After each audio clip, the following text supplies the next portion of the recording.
करना क्या है, देखिए अभी स्क्रीन शेयर है आप लोगों को? बेटा स्क्रीन शेयर है?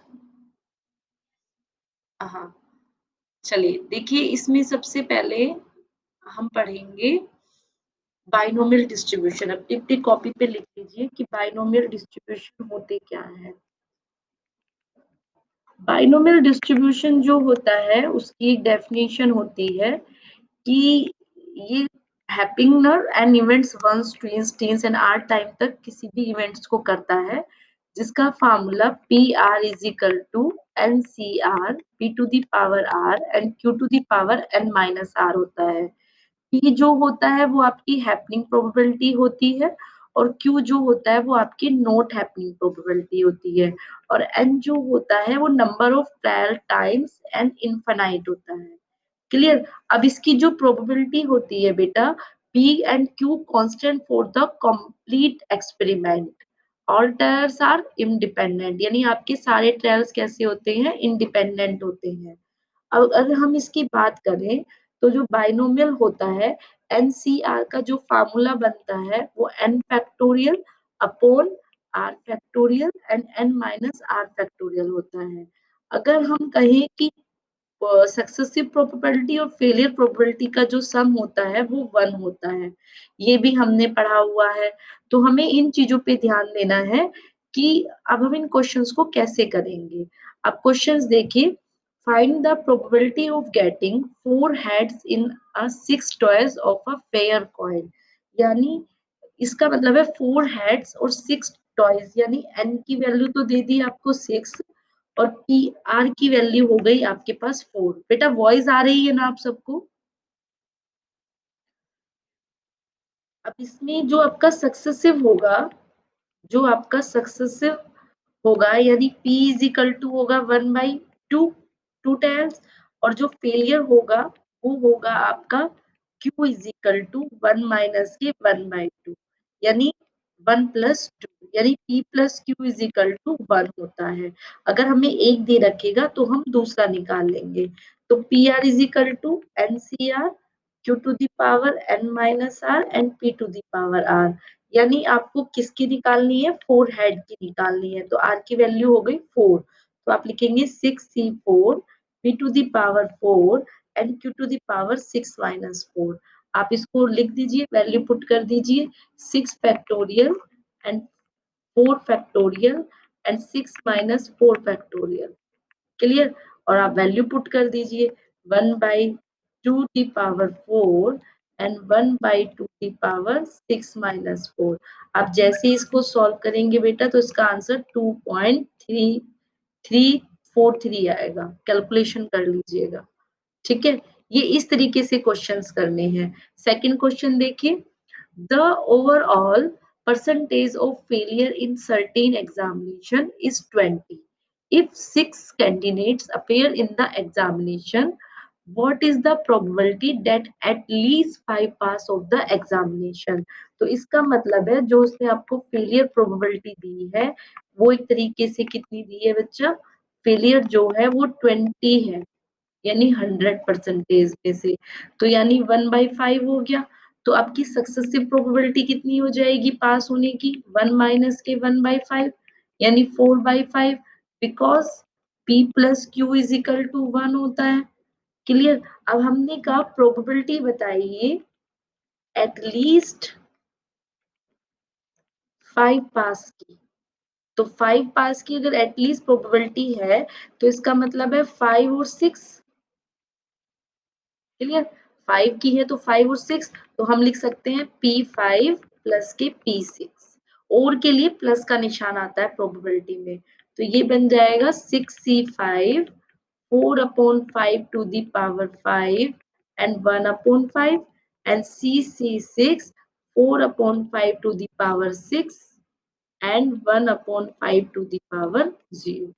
क्लियर। अब आप इस कैलकुलेशन को सॉल्व करिएगा तो इस कैलकुलेशन को सॉल्व करके आपका आंसर आ जाएगा। कैलकुलेशन सॉल्व कर लेंगे। कैलकुलेशन को सॉल्व कीजिए। 6 factorial 5 factorial 6 minus 5 factorial 4/5 to the power 5 and 1 upon 5 and 6 factorial, 6 factorial, 6 minus 6 factorial, 4 upon 5 to the power 6 and 1 plus 5 to the power 0.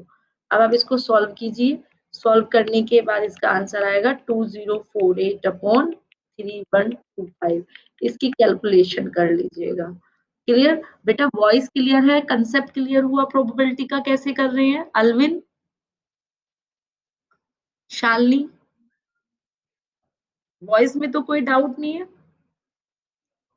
अच्छा, एक मिनट जरा बच्चे कनेक्ट कर लें हम लोग.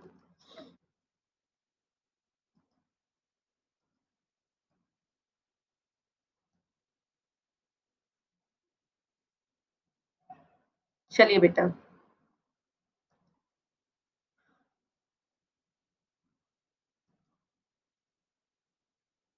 अभी तक बच्चे कनेक्ट हो रहे हैं तो बड़ी दिक्कत की बात है.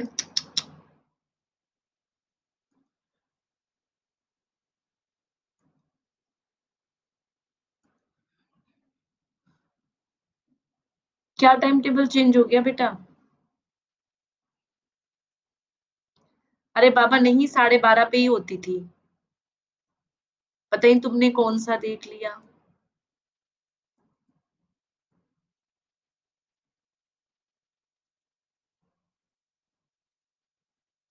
चलिए नेक्स्ट देखिए बेटा. नेक्स्ट क्वेश्चन देखिए. If 10% of bolts produced by a machine are defective, clear, determine the probability the outs of 10 bolts chosen at random.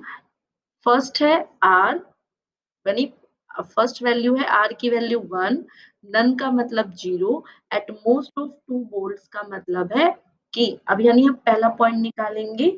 सबसे पहले आप सॉल्यूशन में P का मतलब है डिफेक्टिव प्रोबेबिलिटी देखिए. डिफेक्टिव प्रोबेबिलिटी कितनी होगी बेटा?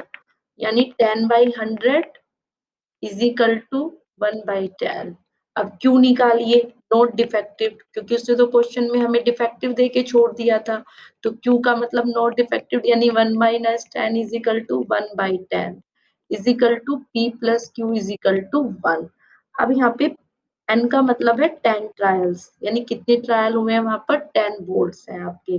नंबर ऑफ बोर्ड्स चूजन कितने हैं? 10.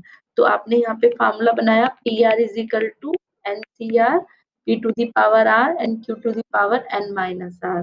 तो यानी पहला पॉइंट r की वैल्यू आप 1 लेंगे तो प्रोबेबिलिटी बनेगी p1 is equal to 10 c1 and 1 by 10 to the power 1 and 9 by 10 to the power 10 minus 1. आप इसको सॉल्व कीजिएगा तो इसका आंसर आ जाएगा. क्लियर? इसका आंसर जो भी आएगा आप लिख सकते हैं 10 factorial upon 1 factorial 9 factorial into 1/10 into 9/10 to the power 9. तो सॉल्व होके आएगा 0.9 to the power 9 is equal to, इस जो भी इसका आंसर आएगा लिख दीजिएगा. सेकंड देखिए. अगर उसने कहा कि random r is equal to 0, क्योंकि नन था ना दूसरा पॉइंट. दूसरा पॉइंट तो यहाँ पर नन था कि आर इज इक्वल टू 0. तो आर इज इक्वल टू 0 के लिए क्या बनेगा बेटा? P 0 is equal to 10 C 0 1/10 to the power 0 and 1/10 to the power 10 minus 0. इसको सॉल्व कीजिएगा. तीसरा आता है एटलीस्ट 2 वोल्ट, यानी प्रोबेबिलिटी बतानी है हमें that most 2 volts will be defective. इसका मतलब क्या हुआ? यानी जो प्रोबेबिलिटी है वो आपकी आर की वैल्यू जो है वो 2 से कैसी हो सकती है? बड़ी हो सकती है या इक्वल हो सकती है. तो यानी 0 भी हो सकती है, 1 भी हो सकती है और 2 भी हो सकती है. तो हम लिख सकते हैं P0, P1 एंड प्लस के P2.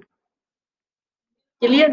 तो इसकी प्रोबेबिलिटी बनी NC0 p to the power 0 q to the power n minus 0 and nc1 बना p1 and q to the power n minus 1 and nc2 p to the power 2 and q to the power n minus 2.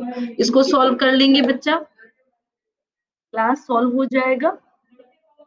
Calculation solve हो जाएगी class. अब इस calculation को आगे solve करके मुझे अपना आंसर बताइए क्या आया है। भाई आप लोग इतना लेट, हाँ, इतना लेट कनेक्ट ना हो क्लास में, मुझे तो पढ़ाने में बड़ी दिक्कत हो जाती है। सेक्शन ई, हाँ जी बेटा। हाँ, एट लीस्ट हो जाएगा। तो 2 से कम, 2 से कम। हाँ, हाँ, मैं बता रही हूँ, वो ही बता रही हूँ अभी। ठीक है, अभी वो क्वेश्चन में आगे बढ़ती जा रही हूँ, उसकी टेंशन ना लें आप, अभी आप यहाँ पे ध्यान दें। पहले यहाँ तक का बताइए, यहाँ तक का कंसेप्ट क्लियर है आप लोगों का? कि जो मैंने इसकी कैलकुलेशन बताइए बेटा मुझे एक बार करके। आप इसको क्या लिख सकते हैं? आगे सॉल्व करिए।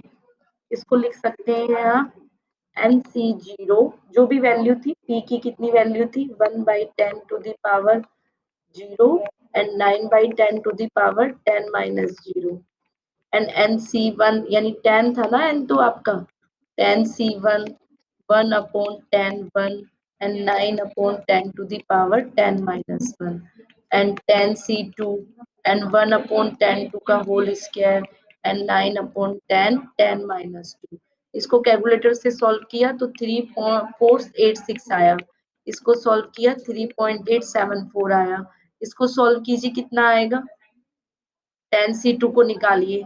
10C2 यानी 10 factorial, 2 factorial and 8 factorial and 1/100 into 1/8 upon 10 to the power 8। Total जब मैंने कैलकुलेशन निकाली तो 9297 आया। Clear class? क्लास ये चीज क्लियर हुई कि कैसे करना है ये क्वेश्चन? हाँ, अब अगला एक नेक्स्ट क्वेश्चन देखिए। देखिए, 6 dice are through 729 times. How many times do you accept at least? जो तुम मुझसे क्वेश्चन पूछ रहे थे बेटा, जो भी मुझसे क्वेश्चन पूछ रहा था, नाम क्या है उसका? Vishal. At least 3 dice to show, यानी एटलीस्ट वर्ड आ गया ना यहाँ पर क्लास? एटलीस्ट वर्ड आया ना? अब इसे देखिए कैसे, हाँ, अब इसे देखिए कैसे करेंगे। सॉल्यूशन पे देखिए, उसने कहा 6 डाइज आर थ्रो 729 टाइम्स, तो इसका मतलब है जो आपका P है वो है द चांस ऑफ गेटिंग 5 और 6 विद 1 डाइस। इस बात से एग्री हैं आप? तो यानी 2/6। भाई अगर 729 होगा तो 5 और 6 को कह रहा है ना कि शो कीजिए, तो जो 2 शो डाइज यानी 5 और 6 टाइम्स में जो प्रोबेबिलिटी बन रही है वो 2/6 बनी, यानी 1/3 बनी। तो Q इज इक्वल टू क्या बना? 1 माइनस के 1/3 यानी 2/3। P plus Q is equal to 1 से। क्लियर? आप लिख सकते हैं यहाँ पर P is equal to 1/3, Q is equal to 2/3, N is equal to 6 पर, क्योंकि हम पहले 6 के लिए लेके चल रहे हैं। n is equal to 6 dice और कैपिटल N जो है वो आपका 729 टाइम्स आया।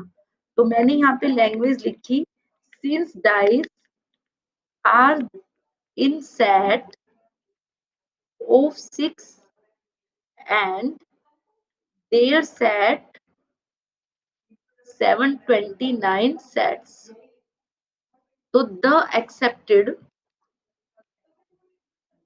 Accepted number of times at least 3, वहां पे एक वर्ड था एटलीस्ट 3 डाइस शो, 5 और 6, वो ये कह रहा है एटलीस्ट 3 डाइस ऑफ 5 और 6। तो आप ऐसे में क्या लिखेंगे? नंबर ऑफ टाइम्स, प्रोबेबिलिटी निकालेंगे are at least 3 of dice. Clear class? At least 3 dice show 5 और 6, इसका मतलब यही हुआ ना विशाल? विशाल, विशाल, हाँ, तो हम लिख सकते हैं एन प्रोबेबिलिटी 3 और 4 और 5 और 6। राइट विशाल? हम लिख सकते हैं P3, P4, P5 and P6। अब हम लिख सकते हैं 729, हम लिख सकते हैं 6C3 क्योंकि n तो मेरा 6 था और 2/3 मेरा वो आया था, क्यू आया था 3 1/3 प्लस के 6c4 2/3। मैं डायरेक्ट लिख दे रही हूँ, इसको सॉल्व कर लीजिएगा पी और क्यू की वैल्यू पुट करके।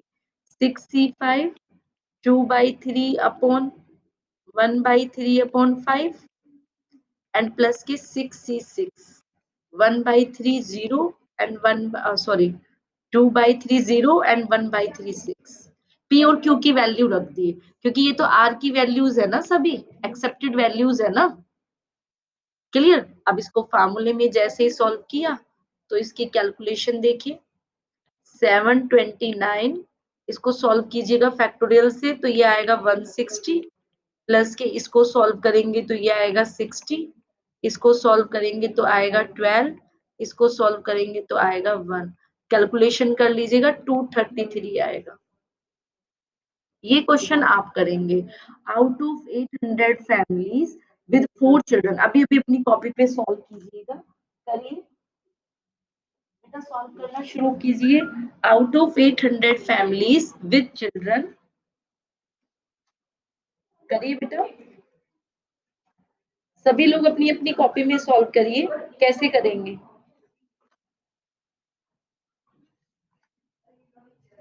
वेरी गुड वेरी गुड, आगे बढ़ो, सही चल रहे हो बेटा, आगे बताइए।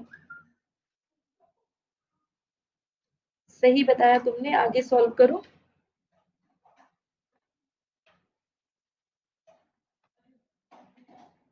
हाँ जी बेटा, बताइए आगे। होमवर्क दूं मैं आप लोगों को? ये अगर कोई डाउट हो तो होमवर्क दे दूं? क्लास होमवर्क देते हैं इसे क्वेश्चन को? क्लास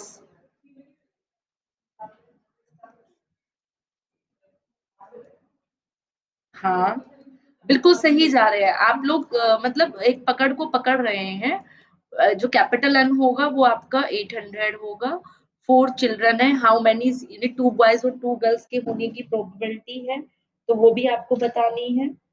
हाँ, आगे बताइए, अपनी पहले कॉपी पे सॉल्व कर लीजिए पूरा, कि मतलब मेरा ये होगा इसमें और ये मुझे ऐसे ऐसे करना है।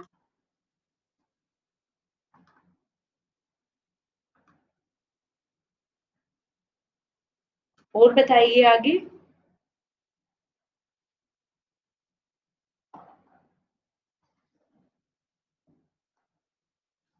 बेटा डाउट है, अब मैं आगे पढ़ा दूं या इसको होमवर्क लेना है आप लोगों को?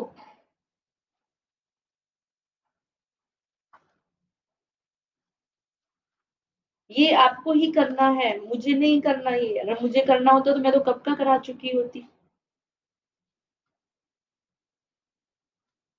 ठीक है, चलिए आगे पढ़िए recursive formula.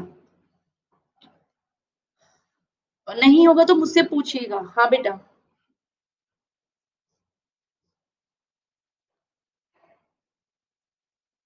At least one boy 1 2 3 जितने नंबर ऑफ डाटा होंगे उसमें हम एटलीस्ट में हम आगे बढ़ते हैं, और ऑलमोस्ट में हम वहीं तक रखते हैं जहां तक हमें जाना है, जहां तक उसने हमें इनका डाटा दे रखा है।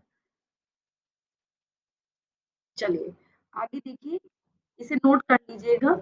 रिकर्सनेस formula, recursive formula for the binomial, कई बार पूछ लेता है। ये बुक्स में बहुत लंबा करके है, यहाँ पे मैं तुम्हें हिंट में देके समझा रही हूँ। क्या होता है recursive formula and for the binomial? हम जानते हैं कि पी आर जो होता है वो n C r p to the power r और q to the power n minus r होता है। हम ये भी कह सकते हैं कि पी आर प्लस वन जो होता है n minus r upon r plus one p upon q और पी आर होता है। ये हमारा रिकर्सिव फार्मूला होता है। वी नो डैट, हम ये जानते थे कि ये ऐसा है, तो हम इसको लिख सकते हैं p r is equal to n factorial n minus r factorial q to the power n minus r and p to the power r. हम यहीं पे पी आर प्लस वन कर देंगे, चेंज कर देंगे, तो ये हो जाएगा एन फैक्टोरियल, यहाँ पे आर प्लस वन करेंगे तो आर माइनस वन फैक्टोरियल हो जाएगा माइनस की वजह से, और n plus one factorial q to the power n minus r plus one करेंगे तो r माइनस वन और p to the power r plus one. Two equation, ये तो वन इक्वेशन हो गई और ये टू हो गई, इसको छोड़ दीजिएगा। फ्रॉम वन और टू कर दीजिए, फ्रॉम टू अपॉन वन कर दीजिए, तो ये आएगा P R plus one upon P R. Clear, ये हो जाएगा n माइनस वन फैक्टोरियल, जब हम अपॉन से डिवाइड करेंगे तो हमारा ये फार्मूला बनेगा r factorial upon r plus one factorial and p upon q। जो कटेगा उसे काट लेंगे, हम इसे लिख सकते हैं n माइनस आर फैक्टोरियल, इसका एक कम n माइनस आर आएगा and n minus r minus one factorial, और ये हो जाएगा आर फैक्टोरियल। इसको लिख सकते हैं r plus one r factorial and p upon q, ये इससे कट जाएगा, इधर से ये कट जाएगा, तो ये आएगा n minus r r plus one and p upon q. Clear, ये हमारी रिलेशन बन गई जो हमें प्रूफ करनी थी, ये पी आर इधर चला जाएगा, हैंस प्रूफ। इसको बोलते हैं हम रिकर्सिव फार्मूला। क्लास समझ में आया रिकर्सिव फार्मूला क्या होता है? क्लास, रिकर्सिव फार्मूले की रिलेशन पता चली बाइनोमियल से? चलिए, अब देखिए next, mean and variances of the binomial distribution, of the binomial distribution. सबसे पहले आपको पता हो कि मीन क्या होता है, हम पढ़ के आए हैं mean is equal to n p होता है, मीन को हम डिनोट करते हैं म्यू से। क्लियर, ये हमें पता हो। अब बाइनोमियल से कैसे करेंगे? We know that p r is equal to n C r q to the power n minus r p to the power r, क्योंकि मीन जो होता है वो होता है mu is equal to summation r is equal to zero to n and r dot p r. ये mean का एक रिलेशन बनेगा, मीन की मतलब पूरी मीन की प्रोबेबिलिटी का एक रिलेशन बन रहा है।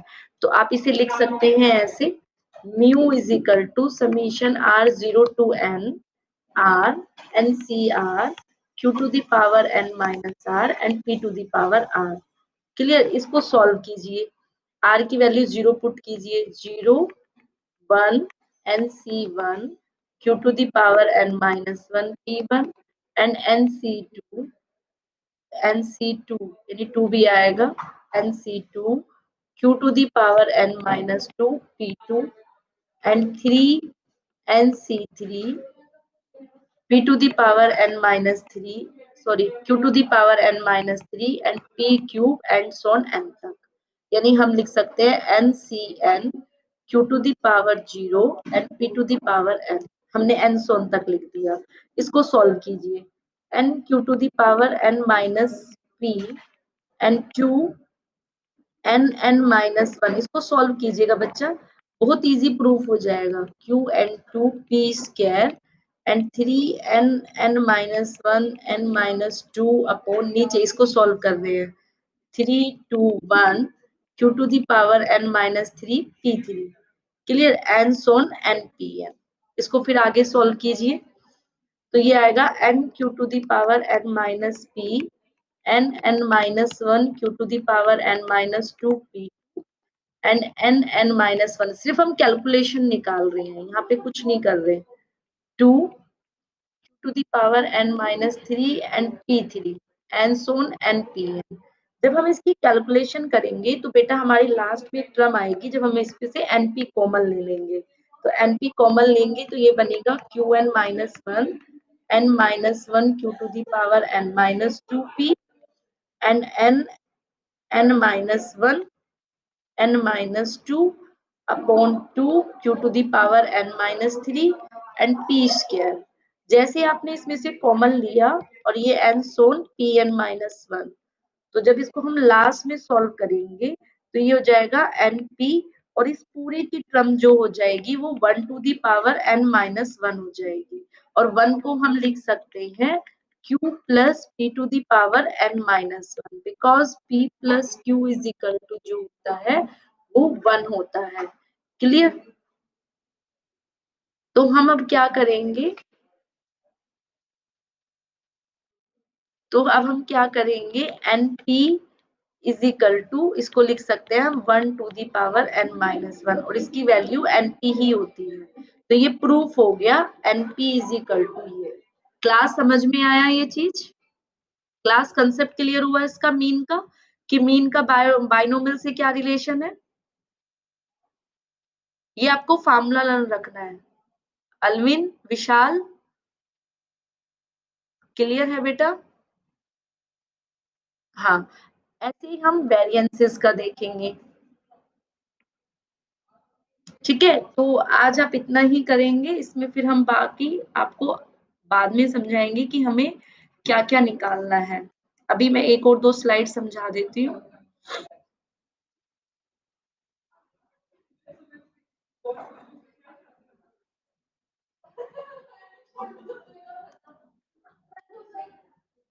चलिए, अब नेक्स्ट देखिए बेटा, आगे पढ़ते हैं। ये था आपका मीन से। यहाँ तक कंसेप्ट क्लियर है सभी को? क्लास ये कंसेप्ट क्लियर है मीन का? हाँ, अब वेरिएंसेस का देखिए। सेकंड पॉइंट आता है आपका वेरिएंसेस। वेरिएंसेस को भी आप ऐसे ही प्रूव करेंगे। वेरिएंसेस होता है sigma square is equal to npq. ये पेपर में प्रूफ आ जाते हैं क्वेश्चन के फॉर्म पे। तो इसको जो हम वेरिएंसेस को बोलते हैं वो होता है sigma f r square upon sigma f minus के summation f r upon summation f का होल स्क्वायर। क्लियर? ये ध्यान रखिएगा, अगर हम इसको समीशन लेंगे तो ये आएगा F r upon summation F and F r upon summation f का होल स्क्वायर का रूट। क्लियर? हम इसे ऐसे भी बोल सकते हैं।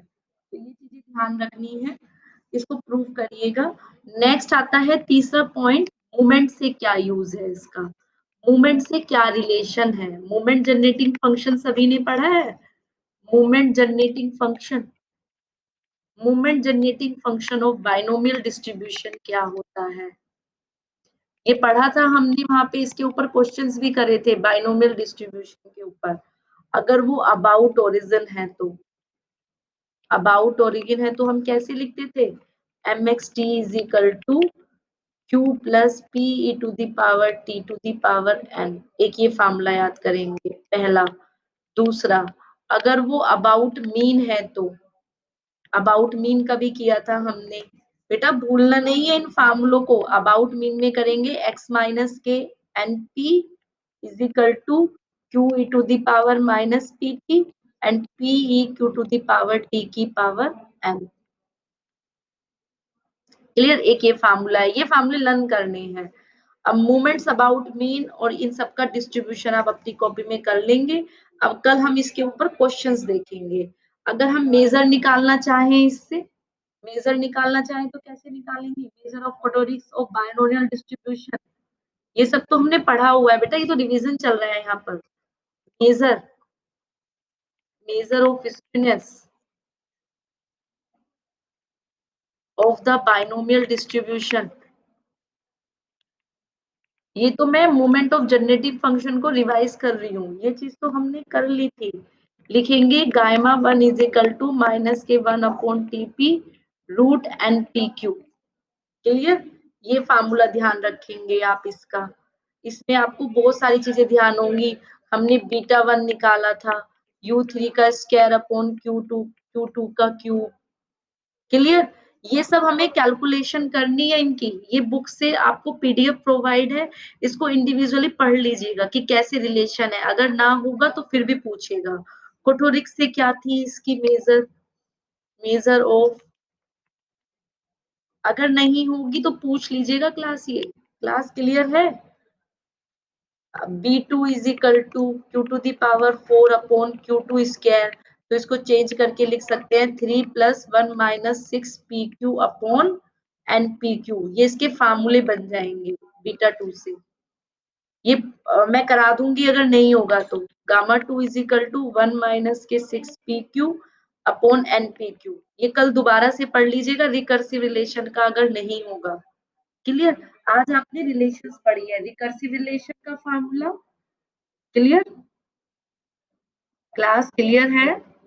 चलिए, हाँ, तो थैंक यू। इसमें अगर कोई भी डाउट रहे तो वो कंसेप्ट कर लीजिएगा क्लियर।